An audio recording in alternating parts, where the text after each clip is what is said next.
La formule delta D est égale à V1 delta T plus une demi-fois l'accélération fois delta T au carré.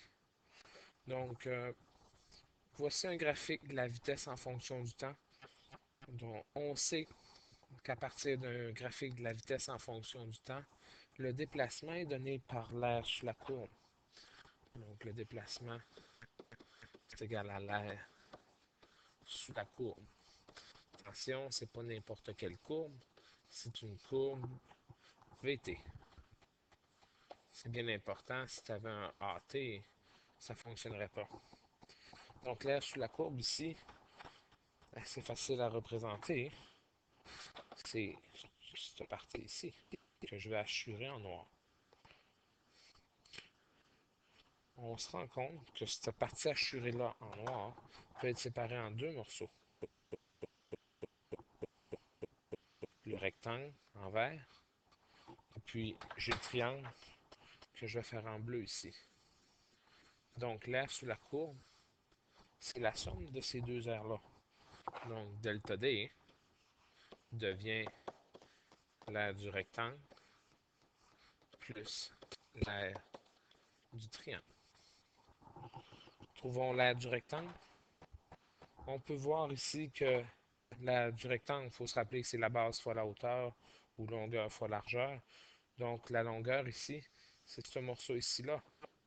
Puis ce morceau-là, c'est T2 moins T1 ou c'est delta T. Puis la hauteur qui est ici, c'est V1. Donc l'aire du rectangle, c'est égal à V1 delta T. Plus l'aire d'un triangle, c'est une demi-fois la base fois la hauteur. Donc la base, de la même façon, c'est delta T, c'est la section ici. Donc delta T, puis la hauteur, c'est le morceau ici. Donc c'est V2 moins V1, qui est la même chose que delta V. C'est pas tout à fait ce qu'on avait au départ. Donc ici, on a un delta V, puis ici, dans la formule, on a un A pour l'accélération. Donc, il faut se rappeler comment faire pour calculer l'accélération. Donc, l'accélération se définit comme étant la variation de la vitesse sur la variation du temps. Donc, delta V sur delta T. Ici, je n'ai pas mis aucun vecteur. La vitesse s'en va toujours dans la même direction. C'est juste pour simplifier. Donc, il ne faut pas oublier que la vitesse et l'accélération sont vectorielles. Donc, ici, je veux remplacer delta V, qui est ici. Donc, je vais l'isoler. Delta V, c'est égal à A fois delta T. Donc, je vais venir remplacer mon delta V dans mon équation. Puis, je vais me retrouver avec quelque chose d'autre.